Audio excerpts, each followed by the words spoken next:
We are live on YouTube.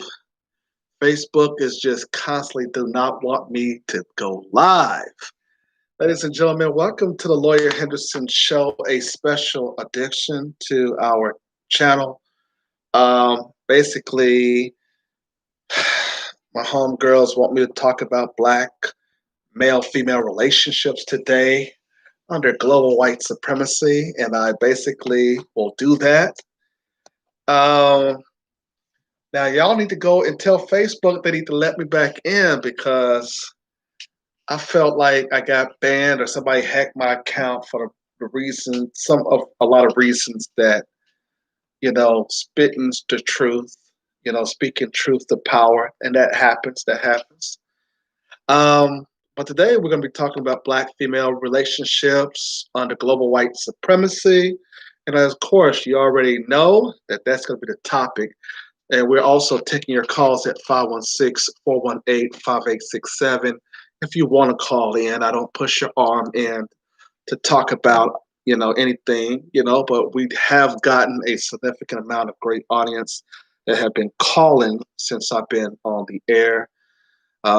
This is our, I think, we did like 50-second episode. 50-second episode. You did. So that being the case, and that being said, Lawyer Henderson Show's live.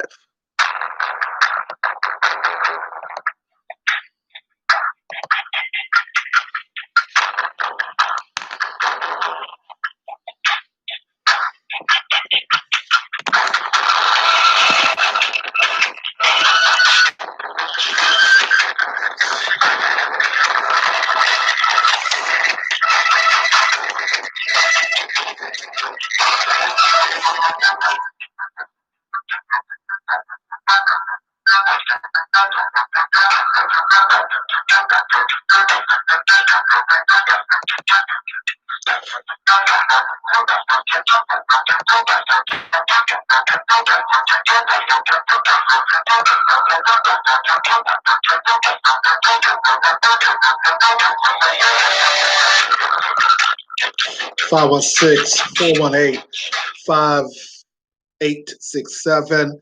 If you want to call in, 516-418-5867. We let people know that we are on Instagram.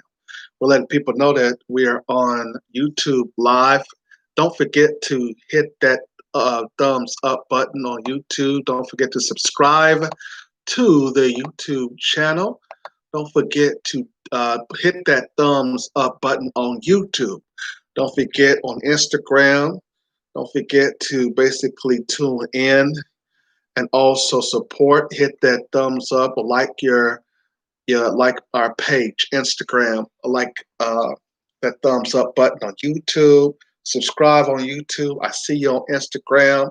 I see all of y'all. What's up? Today we're talking about black male-female relationships under global white supremacy. And I hope to do you justice here today because this is a subject matter that it's always females who ask to do relationship podcasts. So, okay, all right. Y'all be the main one messing up the relationships. Okay, we'll go ahead and do it.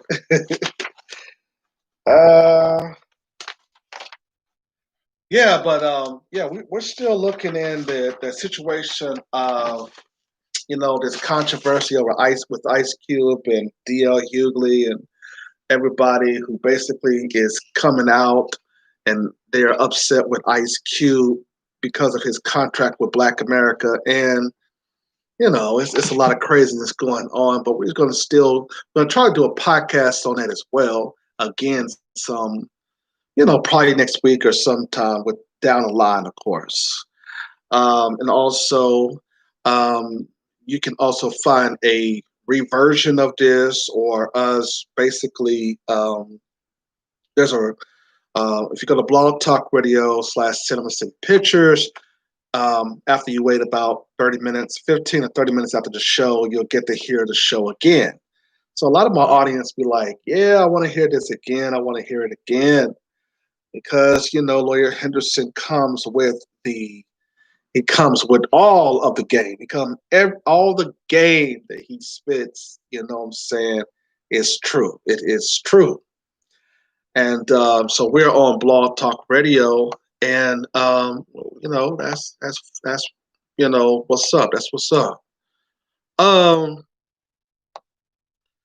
so we hope that you basically will find some time to join us again. Like I said, if you're on Facebook or if you're on Instagram or YouTube or Twitter, we did the announcements about our podcast tonight. And I told you the number to call in is 516-418-5867. All right, so we're talking about black male-female relationships under global white supremacy. We're going to try to get into this topic here, and I hope, like I said, I do you justice. And a little bit is going to also have to be, we're going to be discussing also interracial relationships as well, and talking a little bit about that as well, because that now is becoming more of a conversation that is out there in society, especially out in the black community.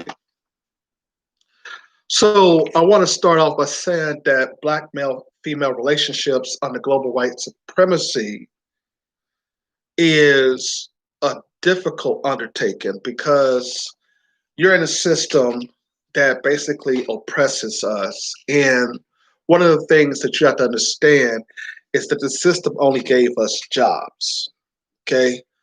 And a lot of us might say, well, I got stocks and bonds, I own commercial property, or I got this and I got that. But still yet, ladies and gentlemen, the system of white supremacy still limited your ability to really be a man in this society. And in order for us to basically really have true relationships in this society, is that you have to replace the system of white supremacy with justice. And that's what our brother Millie Fuller talks about.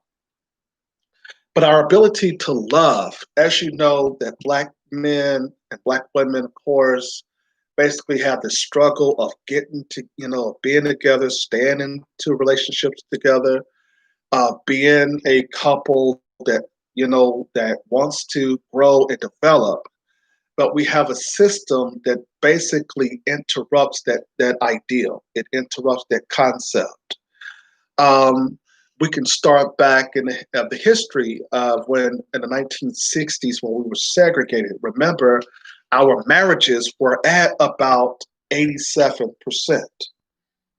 Okay, we were basically segregated. Our marriages were increased at that time at 87%. We then saw in the let's say 70s, 80s, and 90s where our marriages were going downhill, and now currently at around about 42%.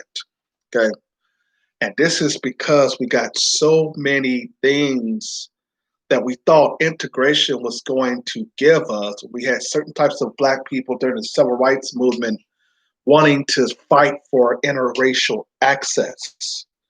And talking about we're one, talking about that we should integrate. And they were not talking about setting up an economic system for for us and the youngsters. It was more of, well, let me have interracial access to sex. Let me basically go and do this and have this type of decision as to who I want to marry, who I want to date. Because remember, it was illegal. Okay. And that kind of swayed us into thinking now, since we have all these options, us stand together, it's now basically like, hell, we're not going to do that now because look at the options that we have. White people's marriages are around about 70%. So the white man marry his woman a little bit more over than us. And even after divorce, he go and marry another white woman or whatever. Like I said, we're going to be talking, if we have enough time, getting into interracial relationships as well. But our ability to love is the biggest threat to white supremacy. The family that actually stay into the community, a woman and a man, black woman, a black child walking their dog down the black in that community, that family, that black family is a threat to European domination because that is a family that's wanting to grow. And when the family is together, they start to elevate themselves in talking about power, talking about ownership, talking about their ability to move and transform the family on as such. But I want to start off telling you about that before there was any kind of us going out looking for girlfriend or boyfriends, that there was a such thing as courting, in which we did. Specifically, it came from Europe, where our ability to learn about who we was going to get into a relationship with basically was about courting. Like, for instance, you didn't know who you were going to marry until about 2 or 3 weeks before you got into that marriage. Okay, you had to court this person, or the the the, the parents will basically will say, this is the woman that you married. I know that some of you all who looked at the movie Coming to America with Eddie Murphy remember, the king was wanting him to find somebody in the country, this fictitious country that they were rulers of. But Eddie Murphy's character decided to go to the United States to find a female there. So, but it was in actuality is that the mom, the dad, the king, and the queen said, "Hey, this is who I want him to marry. This is who I want my son to marry." Okay, so it was not the same thing as we do now, and that is going out on a date or lust up to some woman and purse a female just because she has a big booty or some nice breasts or whatever. It was not like that back in the days. Okay, so I want to start off with, because Amos Wilson, our late great Amos Wilson, a psychiatrist, he goes in depth talking about the foundation of how love is. He expresses here in his lectures that we love as men and women is rooted in community functions. Romantic love is not a selfish undertaking, he explains, and should not be conceived as you and your partner. It moves beyond that. In other words, your relationship as a man and a woman is not about you and your partner. It is not, what your partner can do for you and what you can do for your partner, but what is it that your partner and you can do for for the community. So, in other words, basically relationships basically end in marriages oftentimes because it is always, if you set each other, men and women, in a room and say, well, what's the problem with marriage? Then you're gonna have this confrontation. Oh, men gonna say you women don't do this, and then women gonna say you men don't do this, and therefore you have a big argument.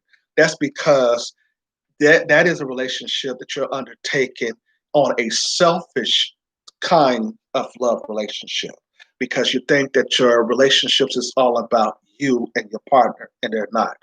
We will learn here in our uh, throughout our commentary that relationships is often about what you can do for your community, because you're going to also be an influencer in your community. But Amos Wilson talks about that the relationship itself is going to influence more people than just you and your partner.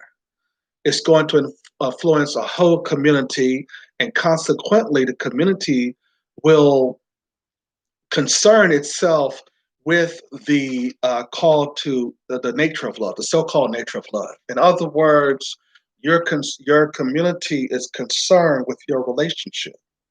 Okay, when you have children, your children is not just going to be an island to themselves. They're going to go out and play with other kids. They're going to go out and influence other people. So if you have, for instance, children that grow up to be healthy, that helps the community. However, if you have children that basically is engaged in crime, engaged in all kinds of illegal activity, who's actually basically had the wrong definition of love and the wrong definition of somebody in the community, then that basically can get that person to terrorize the community, because even the history of knowing about somebody could basically get you to do something to that person. So we have basically learned the wrong way to love. Okay. And that love and seeking out love in your relationships is not a selfish undertaking. Okay. um and so what Amos Wilson says is, like I said, the relationship is going to basically not just be you and your partner. It's going to influence more than just you and your partner. It's going to influence a whole community, and consequently, like I said earlier, concern itself with the so-called nature of love. Okay, and you have to understand. Listen to that. There's people who do nasty things that are in love relationships. There are people who do evil things that is in relationships. Okay. So it's not enough just to just love. Okay. One of the reasons that so many marriages are falling apart today is because even on their wedding day, that they are getting married because they say they love each other, because the love of each other, but they're loving each other for the wrong reasons. Okay. You basically is asking the question as to why you're getting married. And the first thing you will say is, I love this person. But if you dig deeper into the love relationship, how did you meet this person? Well, you found that person attractive while they were at the store, or they were at the mall, or they were at the club, or what have you. And the ideas of liking that person because they look cute, they look good, they had this, they have all of these types of physical beauties about themselves. But then when you get into the actual relationship, you find that your cuteness and your love affair is not the way that it expresses in the sense of, are you going to grow? Because as Amos teaches us, it's the root of the problems of love. Okay, you got to go in. For instance, it is not enough to just have feelings of love and feeling each other, to be caught up into cuteness of a boy, to be caught up into how he is so sweet, and how you can't get him out of your mind, and how you feel about him, and how he touch you, and shivery go all over your body and all this stuff. That is not enough. Okay, in love relationships, you got to ask the question as to what is the root of the love. Is this going to be something of sin? Are you going to be able to come home? You see this body, this thick body and stuff like that. Is he or she really going to come home to something of this every day without having problems? Okay. So it's not enough. That's not enough. You can't base family on the kind of love that you can't base having children as far as love as well. You're going to find yourself in all kinds of issues and all kinds of problems. And this is the reason why Black love and Black relationships do not last a very long time. We've been given the wrong definition of love. We've been given a definition that, in a sense of reality, that love is sinful. Love is about being, it has to be something about, something about a person cuteness, like I said earlier, about somebody's facial imagery. Okay, this person is exotic. Notice if you have a lot of people and the first time that you talk to them and you say, well, I am mixed with Caribbean, and they start getting all these exotic features about them or where they're from or whatever, and thinking that's going to then promote them into being liked by the person as such. Okay. And so now we have the issue that when you get into inside marriages, you begin to have all kinds of problems. You begin to have all kinds of relationships issues because you've been given the wrong definition of what love is supposed to produce. Okay. And that's the reason why you can't base a family on the type of love relationships that you have. And oftentimes that you see that in marriages, you find that people will get into relationships for all the wrong reasons and basically will get married. And as Millie Fuller taught us about how the women sometimes get caught up into her friends there and all these people looking at the love of their marriage. And you got the pastor there, you got your bridesmaids, and he got his best man here. And the cameras are everywhere, you see, and everybody is excited because, or these couples are excited, especially the woman, is because all this attention is on you, okay, at that particular time. But then what happens after the fact that all that goes away and your friends go home, your family goes back to wherever state they're from, and the camera crew wipes up and the preacher go home. And now you're right here in a relationship by yourself. Now the ability to understand the ideal is, are we basically in love because we liked each other's features, or we are basically in love because of we're going to grow and we're going to produce and develop into a healthy Black family that is going to influence the community, influence people as such. You see, a lot of Black people in this country basically leave out their ability to influence their neighbors in love, that in their love relationships. And that has become one of the biggest problems as the failure of our marriages as such.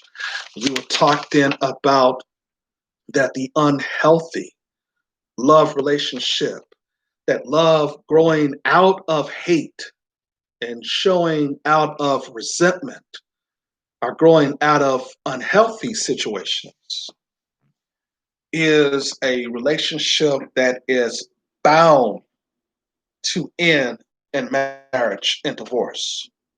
Okay, that's the one of the reasons why family attorneys and psychiatrists and relationship experts exist, because you have to take Black people specifically out of their own mind and their own being and then replace them and say, this is the definition of love.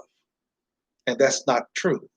Everybody who has a history and a culture identify their relationship with that history and culture.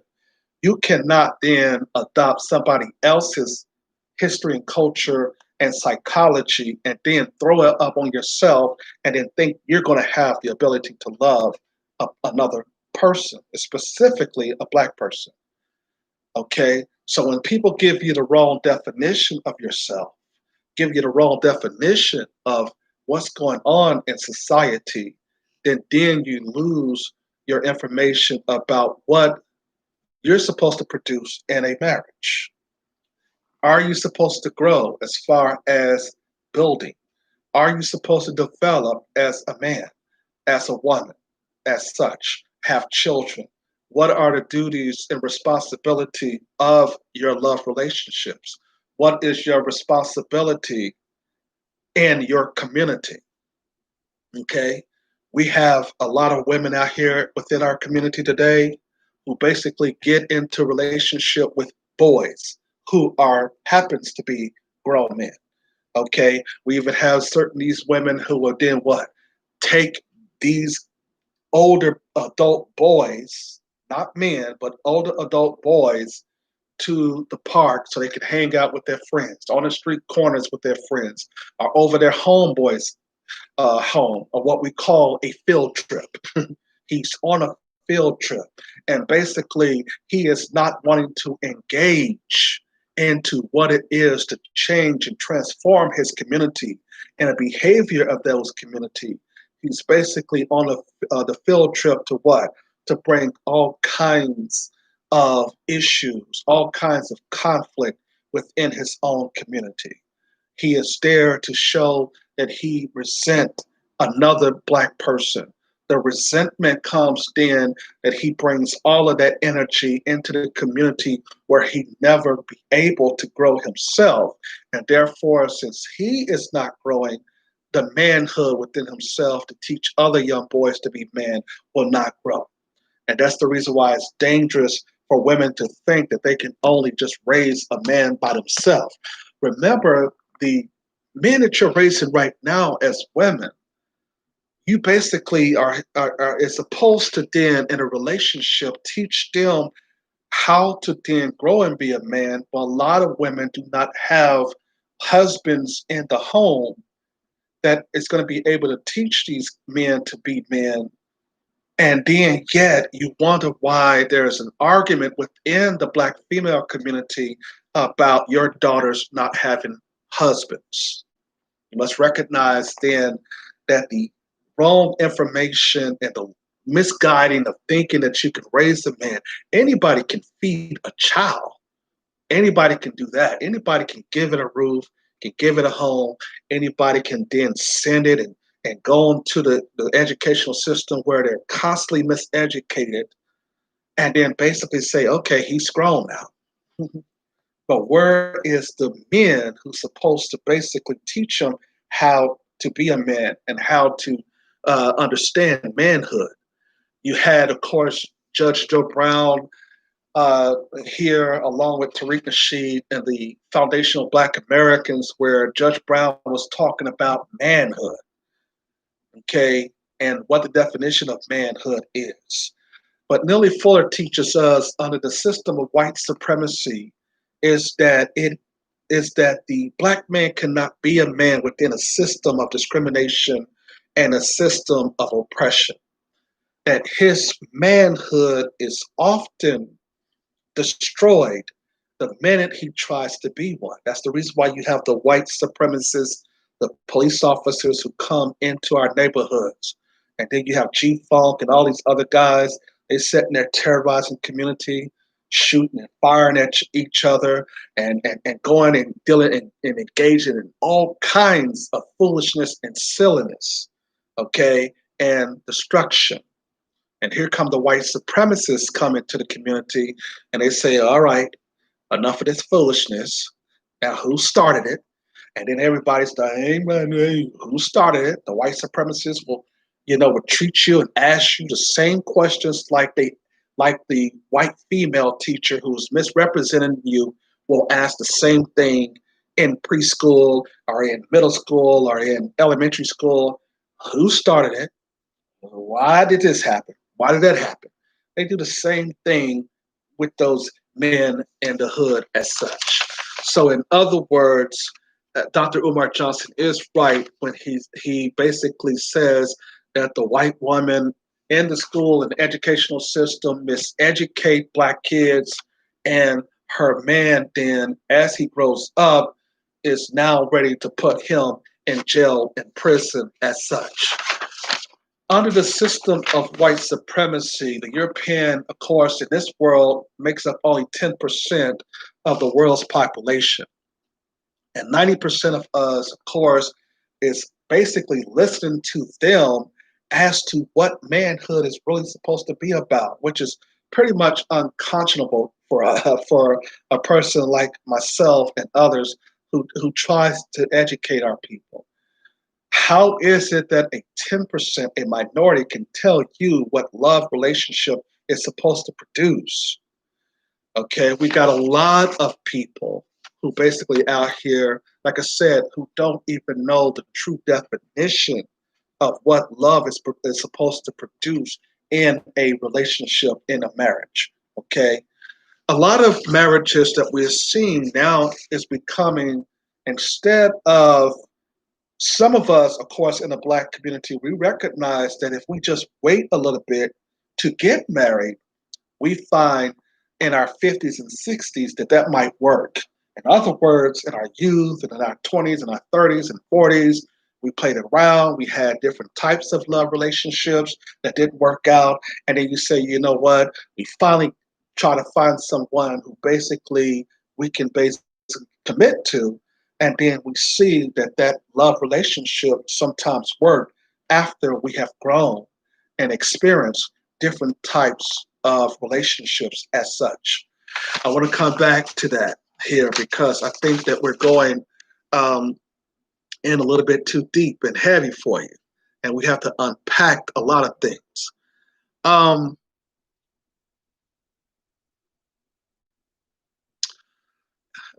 Madame Noir, which is a black man on it, but he has a lot of feminists writing these articles that we're going to come and talk to you moreover about why certain types of people want to then experience interracial marriages and dating. But we'll deal with that here in just a moment. Um, but I wanted to talk about why we as Black people are having trouble with love before I get into interracial relationships. Because, see, we didn't think that the grass is greener on the other side, and we're going to find out in some cases, most cases, not all, but most cases, why interracial relationship they're saying is at the same equality as that when we get divorced in a regular relationship with black people and white folks or whoever.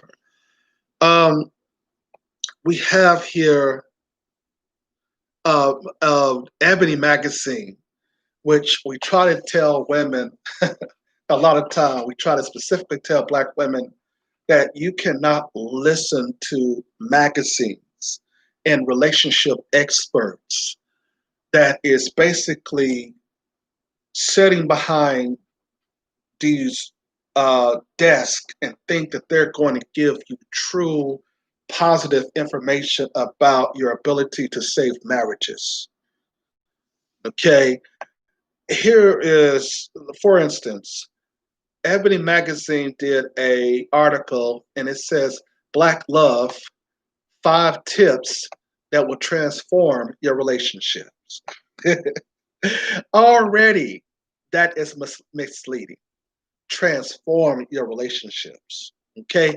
In other words, when I read those 5 points that Ebony magazine is going to give you, look at that. The first thing that it says, transform your relationship. It didn't even talk about building and growing as far as a couple, people. It didn't talk about ownership. It didn't talk about making major decisions in life. But where is this transformation is going to come from? They argue that there's 5 that could transform your relationships. And this is the reason why we tell women to stay away from relationship magazines here. Okay. They think, of course, that it's somewhat useful. And I'm going to show you how it's not useful. One of the 5 points, I'm going to read all 5 of them, is remember why you fell in love. Okay. Remember why you fell in love. Replace arguments with experiences. Activate the youth in you. Commit to not just your mate, but their evolution. And create a collective visions. Create a collective vision. Okay, let's start with the ideal of number 3. Let's go to activate the youth in you. It says no matter how old we get on how much or oh no, it says no matter how old we get or how much responsibility we may incur, our youthfulness never goes away. We just lost our way to Never Land. A large part of loving relationship is one ability to make their partner feel alive work to incorporate a series of mindlessly fun activities in your routine. Your hectic schedule, race in mind, love life would thank you for it. Okay? End quote. Ladies and gentlemen, the real reason why a lot of you basically cannot find real love is because your ability to think that you don't need a partner to help you share the responsibility in a relationship. In other words, your boss is going to give you all the hours that they want to give you that you need. And basically, you say, well, I can do that because I have not commit myself into a love relationship. Well, I argue that if you look at the relationships where, a woman is working a part-time job and the man is probably working a full-time job, you see how the balance of that relationship work out.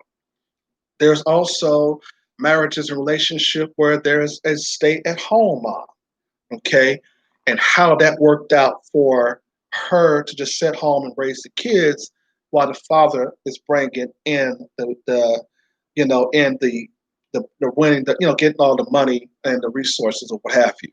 And of course, in today's age, a lot of women is offended by that. They'll say, "Well, why can't we work and a guy stay at home?" Okay, you you can have that argument too.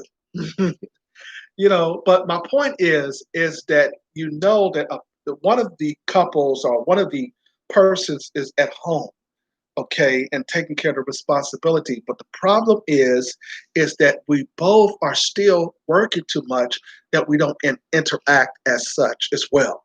We don't basically have enough time to go and meet with the school on how our kids are doing in the school, and we sitting there telling white folks all of our business about what is going on in a relationship. I'm having to work two jobs or something like that in order to put food on the table because the father is not around. You see? So we're talking about you're going to have a hectic schedule if you're the only parent, okay? But if you were a disciplinary problem in your 20s and 30s, as far as not wanting to submit to a man and so that he can say, hey, this is how we're going to do it, this is the plan, and tell your boss that you're not going to be working all of these hours so you can have time to commit in your relationship and then influence your community, which then basically will serve you better than just doing it thinking that you can do bad by yourself. And that's the reason why we haven't heard for a lot of while after the COVID hit of this independent crowd, because we recognize that now that our jobs was taken away from us, that somebody needs to then help us out, regardless if we're independent or not. And so now you see a issue then that people are basically is getting to understand what a relationship is supposed to generate. You're supposed to grow constantly in love relationships. It's not about the cuteness and the swag of a man. You got women out here who basically like men because other women like them. Oh, he got swag, girl. Well, what else do you like about him? Yeah, shoot. Shawty got, he know how to put it down in the bedroom. All right. Okay. Um, but that was one of the things that we had to talk about. But they also go in and talk about this here. What are the other? I'm sorry. Let me do one more point that they make here in their foolish um, five plans here. It says commit to not just your mate, but their evolution. When you sign up for a relationship, because unless you are in a arranged marriage, that's what we do. You aren't just committing to a person, you are committing to their evolution. People change over time, and being able to accept one's evolution, and they have in parentheses, if it's a positive one that aligns with your life path, quote, could greatly aid you in fostering a close connection with your mate. By committing to his or her evolution, you are able to genuinely support them in all that they wish to do. End quote. You see, that's fantasy talk. That's fantasy babble. What are you talking about? Their evolution. That's fantasy babble.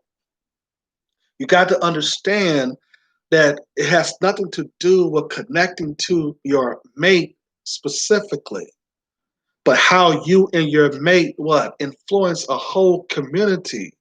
The struggles that you have and the struggles that your community have is what keeps a family together and intact. It's what produces a healthy community by producing healthy children. Not talking about somebody's evolution, not talking about what you've done and what that person has done specifically, and to constantly have this argument and trying to feel somebody and talk about one's evolution and then not go into detail as to what you're talking about in this article. This is ignorant, man. This is fantasy talk. Finally, I want to point out the third one point out of these five because none of them make sense, but I wanted to just talk to you about these. It says that create a collective vision. Mm. When you have a stake in something, whether it to be a project, professional goal, or financial investment, you are more inclined to put your best foot forward. The same thing goes for love. Work with your mate to establish unified goals that will bring you both satisfaction. It will remind you that you are indeed a team and that both halves are valuable to the whole of your relationship. Most time, relationships don't need to be transformed. They just need a little boost. With a big commitment, honesty, and passion, these tips will take you a long way together. That's a waste of time. That defeats the whole purpose of the original article that this woman has written in the Ebony magazine. She started off saying, Black love, 5 tips that will transform your relationships. And then when she got back to her final response, let me see, yeah, in her final response, she said, what? Most times relationships don't need to be transformed. They just need a little boost. With a bit of commitment, honesty, and passion, these tips will take you a long way together. This is foolish talk. This is fantasy babble. What do you mean a little boost based upon commitment, honesty, and passion? Okay? You're supposed to have already had that when you married the person. Okay? And so relationships do get dull. You do get on each other's nerves. Okay? Arguments in relationships are very healthy. Okay? I don't mean about fighting and physically fighting or whatever. I'm saying arguments, disagreements. Those are way healthy in what this woman is talking about as far as relationships, because your experience of disagreeing with each other on a certain situation helps for the relationship to grow. So you have arguments that are healthy. You have arguments that basically will come up hopefully with an ideal to resolve those disputes. You see, and so a lot of time we get so much inundated with the wrong information from people that they basically just don't know what the hell they're talking about. Okay, Black love has to be separated from all other relationships throughout this world because our relationships are unique based upon our history as a people. You know, slavery and discrimination is our history, and we can't hide from that. Okay, if you look at the fact of how we was treated in the system of how when our ancestors was brought in over here on these slave ships and they were in cargo boxes, and how their skin stuck through with this in against the wood as we were piled up all in the carbo boxes. That feelings, those effects, those experiences still operates in the bodies of ourselves and our kids till this day. White people have not gotten that same experience. Asian people not having that same experience. Other people besides the Native Americans not really having that experience because they were mostly killed off and not really, they were basically some of them. But here's the thing: that experience of slavery and discrimination alone is an issue here. It's not enough for you to wear name brand clothing. It's not enough for you to go out there in the nice tennis shoes because you're trying to hide your self hatred. Those things is what embodies a hate love relationship as such. And in fact, that basically is going to be what's destroyed the relationship from the outstart. Let's get real deep into it and history and culture. Let's look in a sense of what we talked there about in psychology. And I think the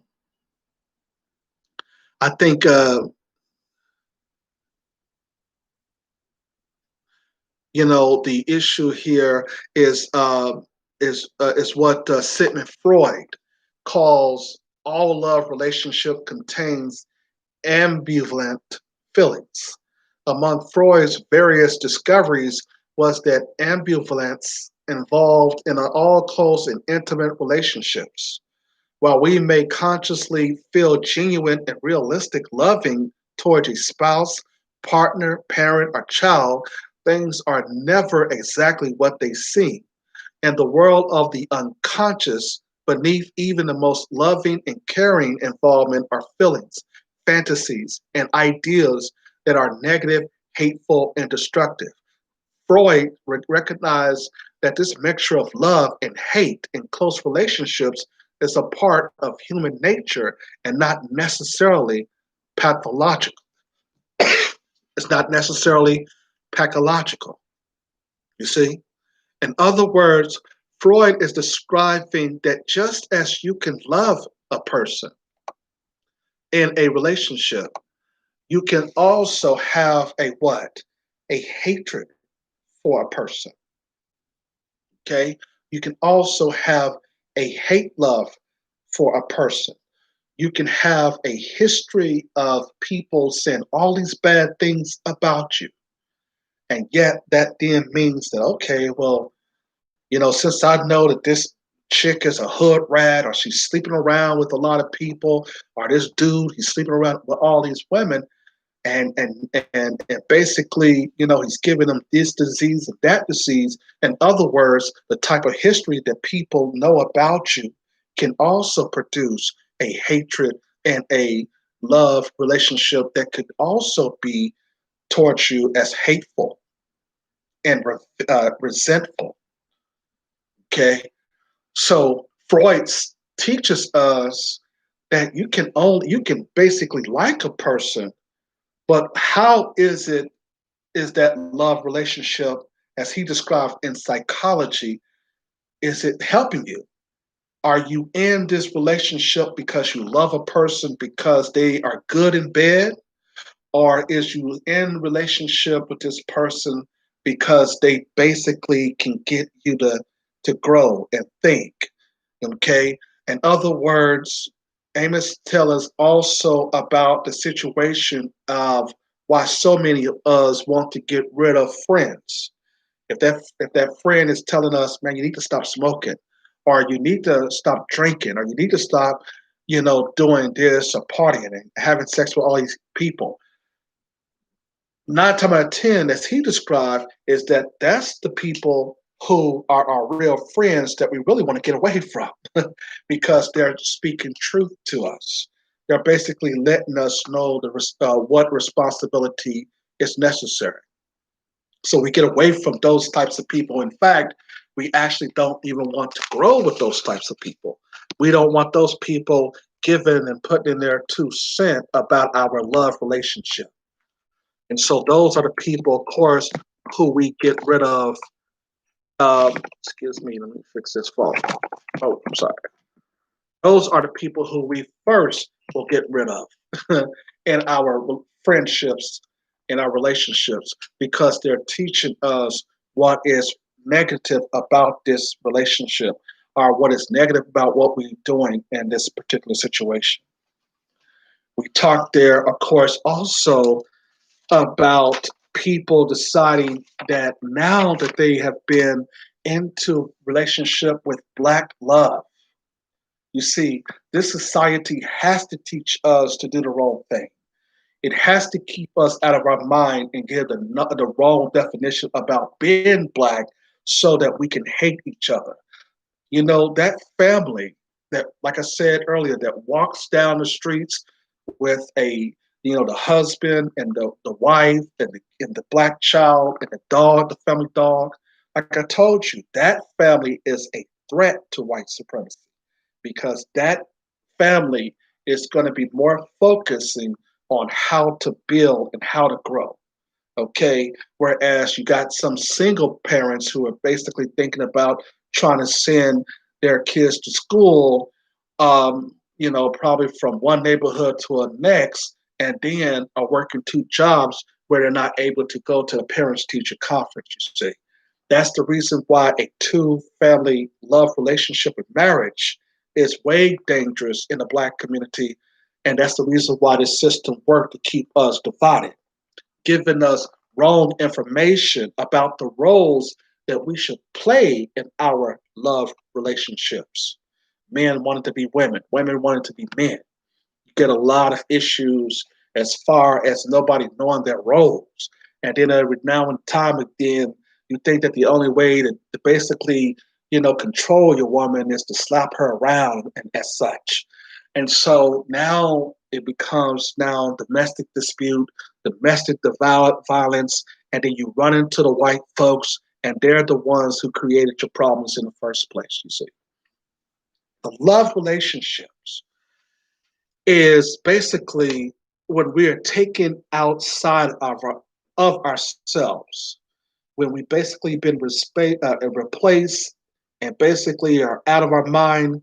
We then decided that, oh man, that black man or that black woman, uh, I can't deal with them. I'm going to try interracial dating. Okay, I can't deal with it. So here, let me go out there and let me just go and date somebody outside my race. The grass is greener on the other side. There's this TV show called Love Is Blind. Okay, and one of the first episodes is Lauren is this black woman by the name of Lauren Speed. She married this white man after the show named Cameron Hamilton. Okay, and she basically written or she was expressing that she came outside. She said that her and her husband came outside of themselves as such. In other words, what we're going to do is, because we're going to come outside of ourselves to try to make this work in a sense. But as we look more over to interracial relationship, Dr. Umar Johnson was not wrong when he says that interracial relationships is not based up on love necessarily, because the person who is getting with that black person is going to often try to figure out what is in it for them. In other words, interracial relationships is more about interests. And as he described, you've never ever seen a rich white woman with a broke black man. You've never seen that. Okay. So the ideal that it's about love is a lie. It's fraudulent. You only have black men who come up with that crazy excuse that I am interracially dating because we love each other. Okay. And the ideal, of course, is that it's just express. It's a special interest here that basically she has to get something out of this. Okay, Daniel Cameron. You look at the Kentucky Attorney General dating his wife. What is the woman getting out of? He is the top cop of that state right now. Okay, he's making all kinds of money. He's in with the good old boys. And so having that particular job and having that power means that instead of then basically putting a ring on a black female's hand or finger, means that no, nigga, you got too much power. You are at least going to be able to get with a white woman. Okay, depending up on though how long you stay in that position. Okay, we looked both at how basketball stars and how other black men who interracially date, and we also looked at how black women and interracially date as well. I just gave you one as far as Lauren Speed and Cameron Hamilton, but also Stacey Dash, who was on her fourth husband, Emmanuel Exuri, or however you say his name, being her fourth husband, and how there was issues of domestic battery and things of that nature. Why? Because we are thinking as black folks that the grass is greener on the other side without going and back into our love relationships and say, wait a minute, we are caught up into fantasies. Okay. Black men are in bondage in this society. So we cannot give our women the same thing that the white man can give his women as such. Okay. And so that's the reason why sometimes a lot of our women do not look at us as being leaders as such. Because hell, she can get a job quicker than we can in the society. Okay. But then you have Europeans who say, well, you know, you all are playing the blame game and you're doing this and you're doing that. But if you look at the reality at the after slavery, when we was not able to get our money and all of our tangibles that we're fighting for now, you will see basically the reason then why we are now on code and that we want our money, because we want to be able to do nice things for our women and we want to be able to have responsibility. But when we're up against people who are saying, oh, you all do not want to be men, and then they make sure that you're not a man by denying you your resources. I often taught you that white people are not racist because they're calling you a name. They're racist because they're denying you resources that black people who were born in this country are entitled to. That's the difference. It's not about knocking down monuments. You can keep General Robert E. Lee in your outside your Capitol buildings. You can, if that's who is your role model, that's who you marvel. Fine, okay, but stop denying me my tangibles and my reparations. And then when I ask for the resources, you deny me so that I cannot take care of my family.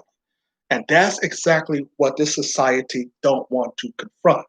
And and that's the reason why you see black marriages are falling, because of the lack of the black man having his resources in order to compete in society. We will also look at the ideal that because certain types of young black men and is going to jail, you see now that sometimes our women have to basically wait until their mate get released from jail. You had basketball superstar Maya Moore from the Women's Basketball League.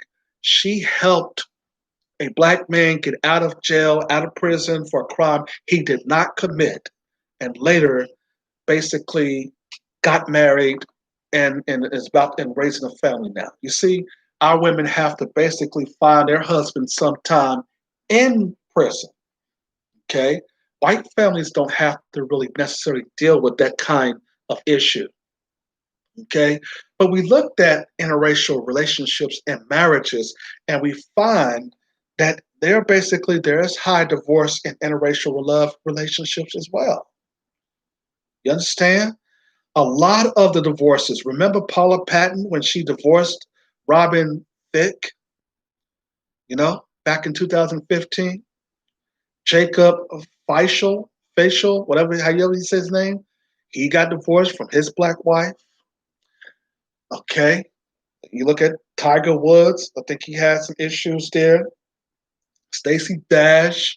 Then you have Garcelle Bravas. What's her name? She basically, same place, same thing. So love relationships are not based upon the ideal of committing to something that is about sinful things. Okay? You got to understand that. You got to understand that we basically does not commit to that issue of just sinful. It can be all kinds of things as such of bringing love. Let's talk there about the ideal of this particular TV series. Then I think Netflix is trying to get us to believe that love relationships, you can basically come out of your way and then agree to get into an interracial relationship and thinking that that's the second option that you got in a love relationship ability. No, it's more deeper than that. You got to understand that the love relationship with another culture is very different fundamentally with Black people who is actually dealing with issues as such. The ideal here that you got love relationship into this particular issue, I think Amos Wilson, when he goes back and he talks about it's not enough to just love. He also goes in and talk about, like I said earlier, one of the reasons that so many marriages are falling apart today, even on their wedding day, they say that they're getting married because they say they love each other. Okay, but like I said earlier, and like he said responsibly, that because loving each other but we're loving each other for the wrong reasons. Let's look at also the ideal that it, like you said, it is not enough for you to have feelings of love, to be caught up into cuteness, okay, as such.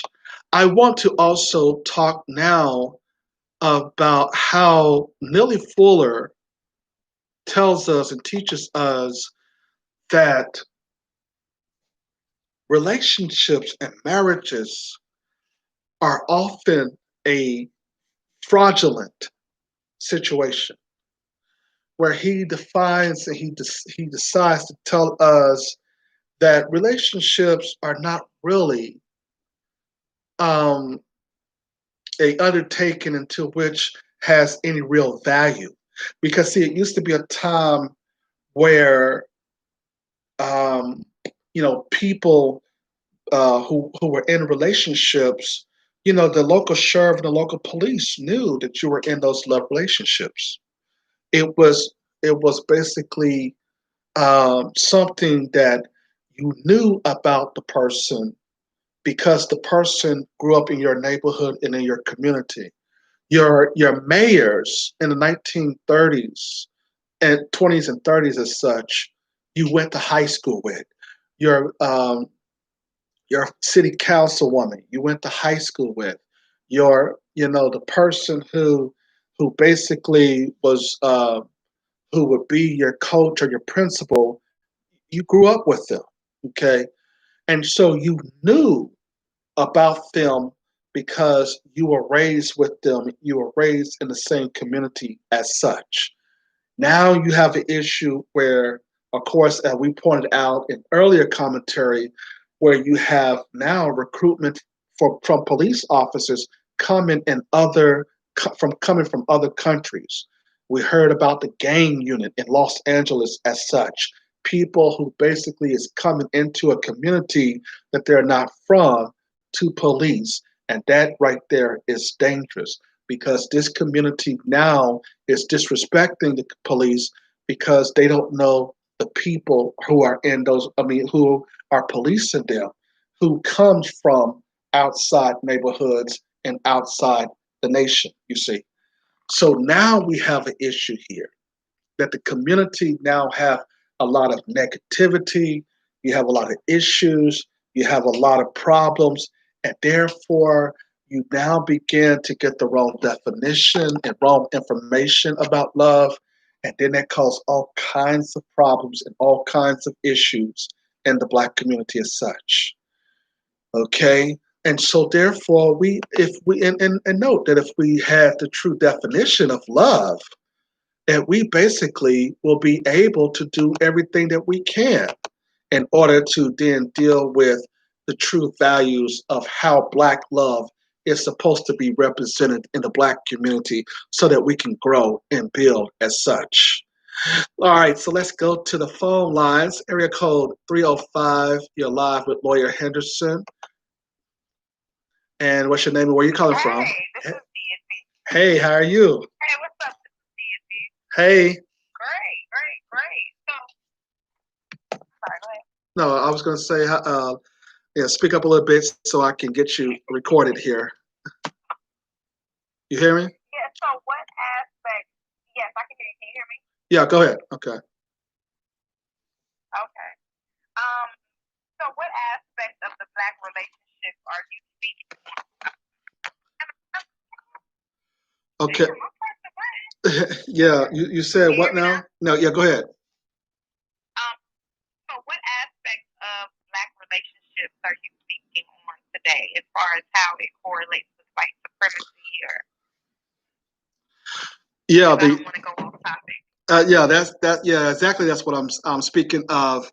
Yeah, under global white supremacy, and as our brother Nelly Fuller taught us, is that and their view is that the Black man cannot really be a husband or a man within a society that is oppressing him. That we cannot basically we cannot give our women the same things that the European give their women as such because of those financial and economic gain that he has over the Black man. Okay. And so, therefore, with when we are denied our reparations and our tangibles and our resources, that means that we basically do not have anything in order to basically produce and show our women that we can be providers and protectors. What say you about this conversation? Yes. So, well, I always say that a Black man is not a man in the system that another man created, especially if particularly one another man created, and then another man who oppresses you, and then another man who forces you to oppress people like you, which further oppresses you. Like, so no, a Black man is not a man in the system of white supremacy, and therefore his relationship with his woman or the woman that he chooses to deal with can only be a relationship of sex and breeding. And when I say breeding, I mean that in the sense of almost like an animal. You're breeding another slave. You're just breeding a slave without the slave master up close and personal in your house, but the slave master is still in your house, which is you can't see his face in the physical sense. But you see his face on that dollar bill. You see his face on the light bill statements, papers, and on your cell phone bill, and all that. So the white man is over the Black man in the system of white supremacy. And to make matters worse, because the Black man is over the white man is over the Black man, he's not only over the Black man, but he's over the Black woman. And because he's over both of them, he has the opportunity to pick and choose, like an animal, who he wants to give whatever opportunity to. So, in a sense, the Black woman is more masculine than the Black man because the white man is giving the Black woman the tools to be able to survive better than the Black man in the system of white supremacy. Not to say that either of that is good. I'm just saying that when you can't create a system for your children and your woman where you can call a shot, if you can't protect your woman and your children from the police, you got to sit there and hope that these crackers don't kill you or these people don't fire you, or if you can't protect yourself, if you can't provide for yourself, you are not a man. And so all Black relationships for the most part are built off of white supremacy. And what I mean by that is that there is no relationship between a Black man and a Black woman in most cases that's built solely and particularly off of love, because that is somewhat of a privilege. It's a privilege to be able to pick and choose who you want to date, specifically off of just loving them. Even if it comes down to lust and what you find attractive, most Black men, not all, but a good majority of Black men have a white supremacist mindset. So the women that they prefer don't look like, most of the time, the women who are either in their family or the women who they are with. And Black women, oftentimes got to settle sometimes out of financial need and so forth and so forth. So a lot of relationships between Black people is struggle based. People come together for trying to survive. Right. And so again, when you don't own the system, when you or the women that you deal with don't own the system that you are trying to use and utilize to survive or to have fun or whatever you want to consider it to be, to take these trips and all of this stuff, if you have to use the white man's money to view what's natural to this earth, to use what's natural to this earth, then there is no such thing as a Black relationship. It's just two slaves getting together, breeding another slave to work for the white man. Absolutely. And one of the things that I wanted to also further to add on to that is that in a system of oppression, white supremacy, we basically see that our relationships, if you look at all of the things that our relationship has, it has to deal with economics, it has to deal with politics, our social relationships of how we basically relate to one to the other, and basically no real power. So just like you said, he can choose a Black woman over a Black man because we basically are looking at him for jobs. So what I was saying as I was coming on is that basically because we was denied our resources, we'll be able to do the same thing had we had our ability even to have our own country, our own nation, or whatever system that we want to set up. So in a system of oppression and white supremacy, basically we do not have relationships. It's not really a Black relationship. We have Black love as far as you kissing on a Black man or kissing on a Black woman, but those relationships are oftentimes are not, it's not a relationship of power and influence because of that particular issue. And I think it's great how you unpack the system of white supremacy, but it's going to be like that as such because of that issue. But do you want to talk about any relationship experiences, or as far as how, anything, your thoughts of anything about Black love and Black relationships that you think that I may have left out? Yeah, so I do believe that Black love exists. However, though, I think that the concept of Black love is extremely watered down as far as, people talking about it on Facebook and people now trying to embrace it. That's watered down, The reality is that most Black people don't love Black love or have Black love because most Black people don't even like what they see when they look in the mirror that reflects off anything so-called Black on them. You have certain people struggling with issues regarding their complexion. You have people struggling with issues regarding their hair texture. You have certain people struggling with issues regarding the size of their nose, the size of their lips. The only time that some of these people even embrace certain things that are considered Black is when a white girl goes ahead and takes it or steals it, or a white boy goes ahead and takes it or steals it. And that's the only time that these people want to embrace Blackness, but they don't really embrace it on themselves. And that's not in all cases, but that's in a good majority of cases. And I mean, look at the situation that we're in as Black people. So I'm not saying that these people, I'm not trying to knock anybody, but I'm speaking the truth. So when we talk about Black love is, it's a good thing that people are trying to find it, but why is it that Black love is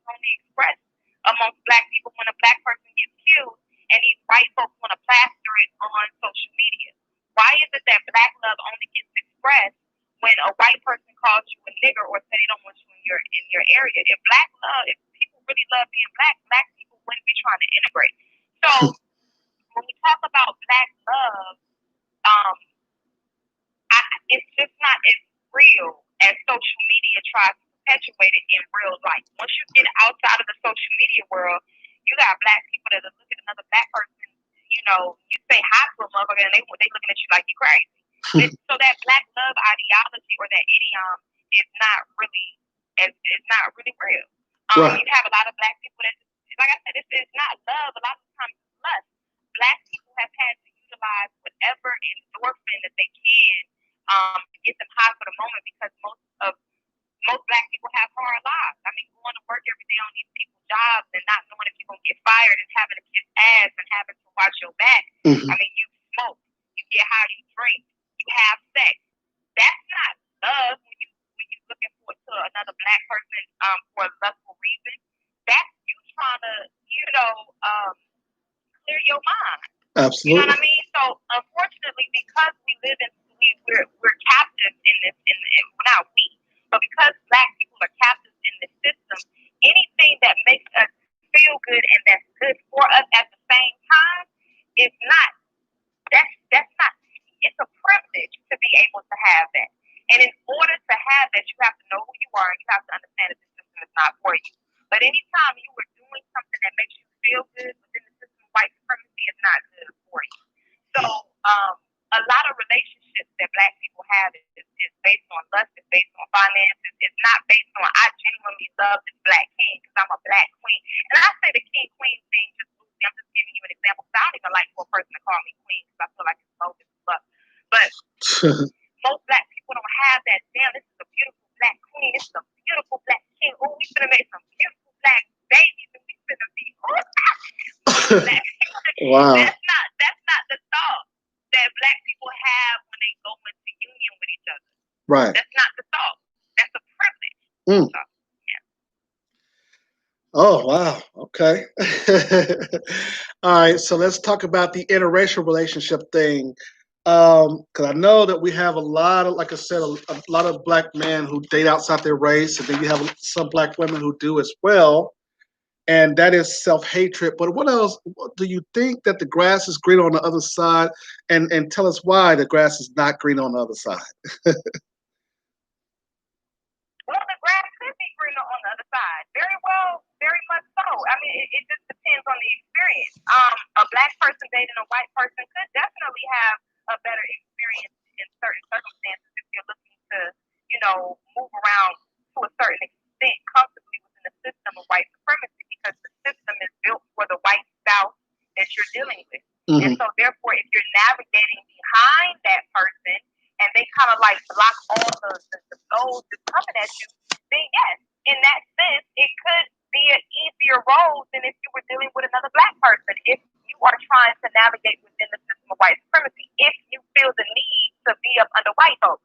I mean, but at the same time, of course, you're going to have to strip yourself of your blackness. Absolutely. But again, that's if you want to be up under white people. So if a black person wants to be within the system of white supremacy, move around the system of white supremacy comfortably, they may be able to do that a bit more comfortable with a white person or a non-black person than they would with a black person. Yeah. But the downside to that is that, again, you have to strip yourself of your blackness. That person is now your master to a degree, because they'll always have control over the situation. A black man has to watch his back a lot more with a white woman or a non-black woman, because that person has the entire system on their side, on her side. And the same thing with the black woman dating a white man or a non-black man. The system is going to always be on their side. So if they decided to wake up and just call the police on you for whatever reason, you could be dead. Whereas if it was another black person that you were dealing with and they decided to call the police, there's going to be a conversation that's being had and whatever case may be, but it won't end with your life being taken just because this person called the police or whatever the case may have been. So I think that it just really depends on what you're trying to look for out of that situation. I don't think that it would ever be comfortable for that black person, regardless of, what the mindset is going into the relationship with the non-black person. A black person dating a non-black person. I don't think those people are ever comfortable. But I do believe that because they don't really see, they've been so brainwashed to believing that it's only black and white, and they don't see a privilege with them being around black people. They would rather choose the downside of being around white people. All right. That's so whatever right. Whatever downsides come with that, with being around white people. They would rather prefer the downsides of dealing with white people than the downsides of dealing with their own people and dealing with being black. Oh.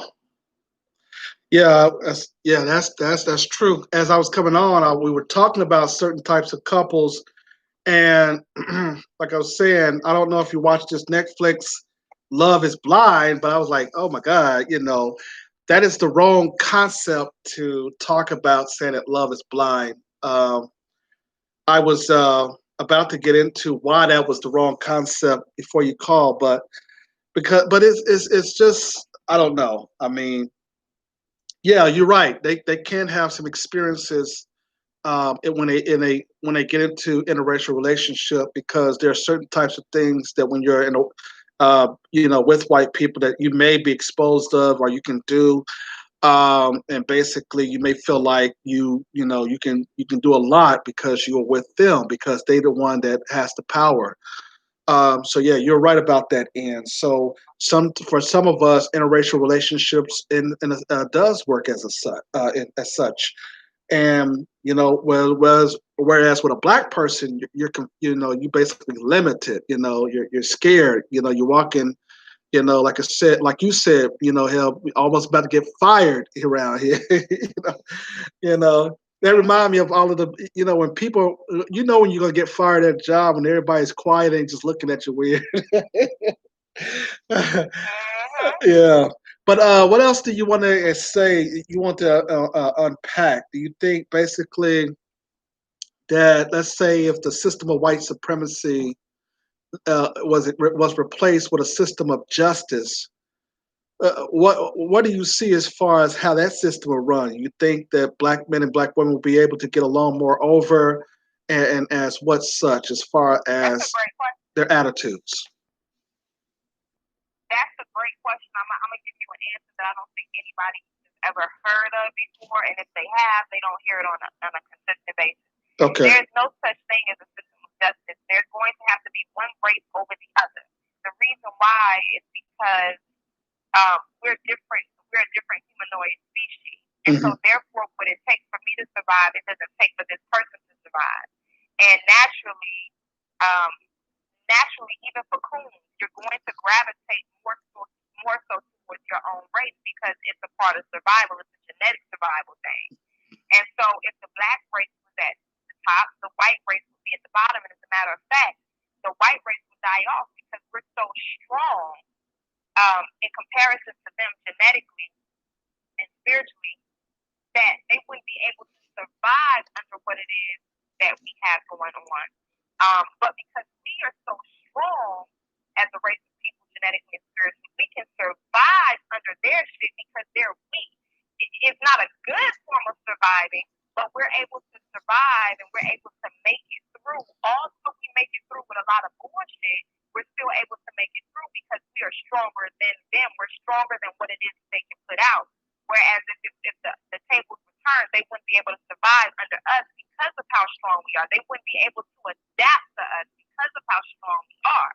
And so there is no such thing as justice. It's just not. Nature is not created that way. You can't live in harmony with a different species from yourself. You just can't. Unless you break that species down and force it to live under you. It has to be subjected to you. A dog and a human being cannot live in a house where both of them are on the same level. One is going to be under the subjection of the other. So there would never be a system of justice if you're talking about racially, because it's a genetic thing. And I think that a lot of people, black people in particular, because they've never had any power and they've been forced under subjection of white people, that they don't understand how nature, the law of nature, not the law of the so-called white man, but the law of nature works, where you would have to remove your opponent. opponent. If you don't physically remove them all at one time, you would have to subdue them so that you can be comfortable. That's just the law of nature. And so there is no such thing as justice. There is no such thing as we hold hand and we be equal. It doesn't work that way. That's just not how it's genetically made to be.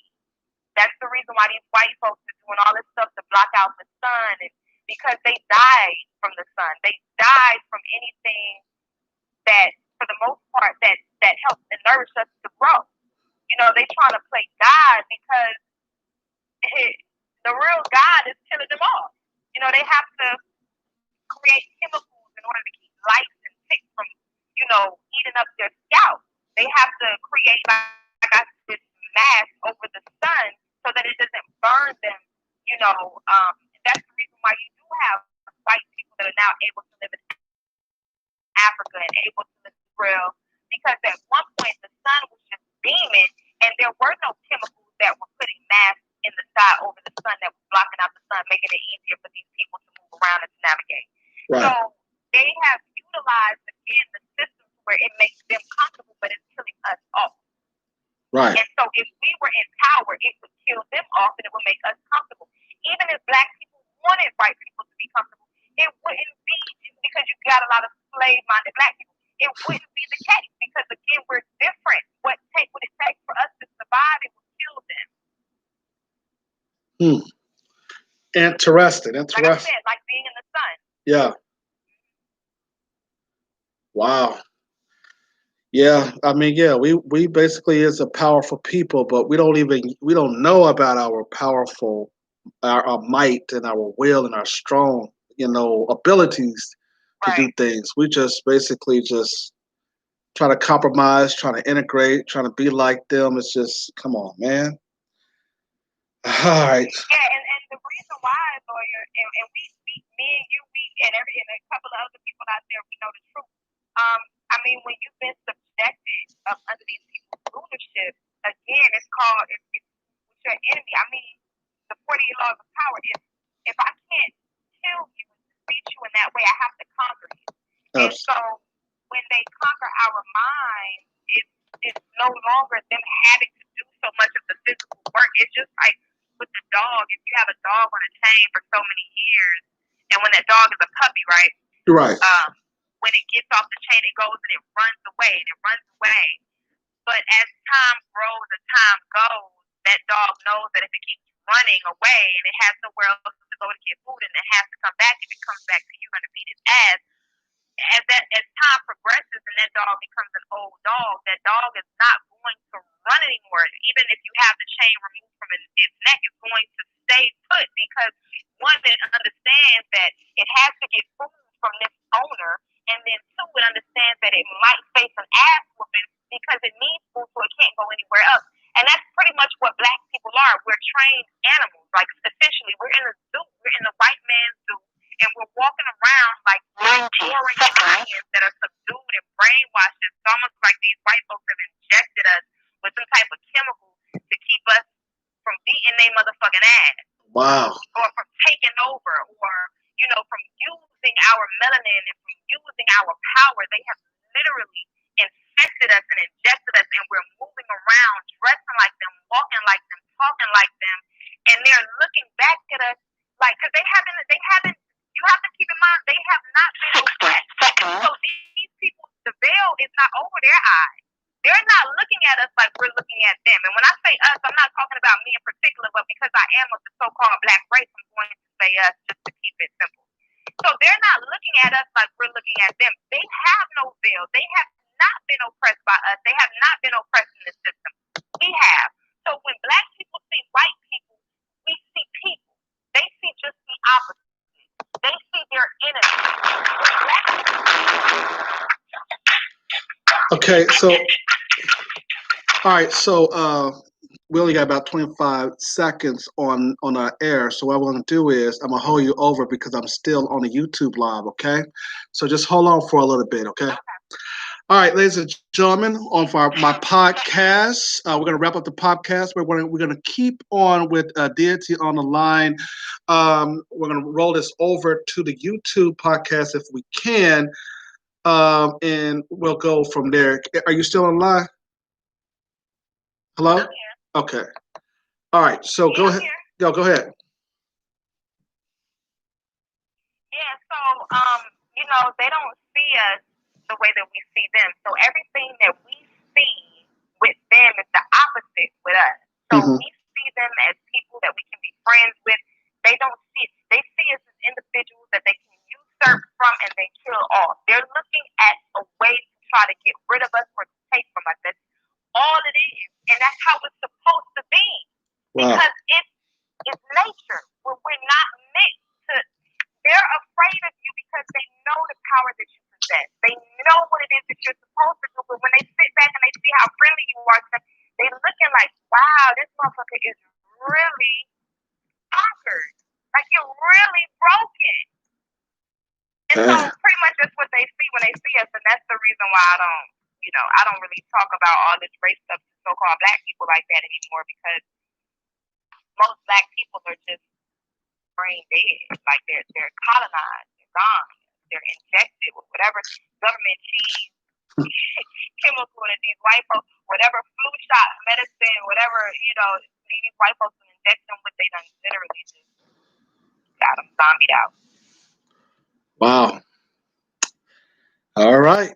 And okay, well, I mean, I agree. I agree 100%. All right, ladies and gentlemen, if you're watching, we're going to have this on our Blog Talk Radio program. We also, this YouTube, as we wrap it up, it will be there. Don't forget to subscribe to my YouTube channel, and let's talk black. Talk black to me. Well, all right, sweetheart, we're going to wrap it up here. And basically, because I got a lot of other stuff to do, but I'm glad that you called in. Like I said, I know that I did this commentary before, but we didn't have YouTube then, so now we have it. So if you want to call back, or if you want this conversation again, just let me know, and we'll get back at it again. All right, thank you for having me. All right, thank you, love. Bye.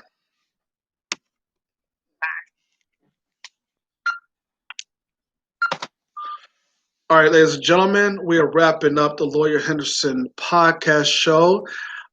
This was our YouTube video on Black love, on the global Black love or Black female relationships, Black male female relationships on the global white supremacy, however you want to say it. Don't forget to subscribe to my YouTube channel.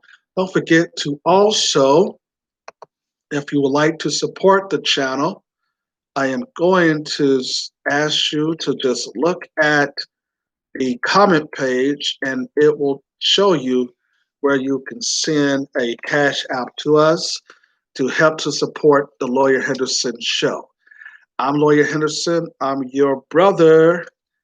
I'm your friend to the end. I am also your humble servant, and basically that is educating the future of Black people in the United States, trying to wake us up to see a different view, a different vision that we should be having in the Black community. Take care.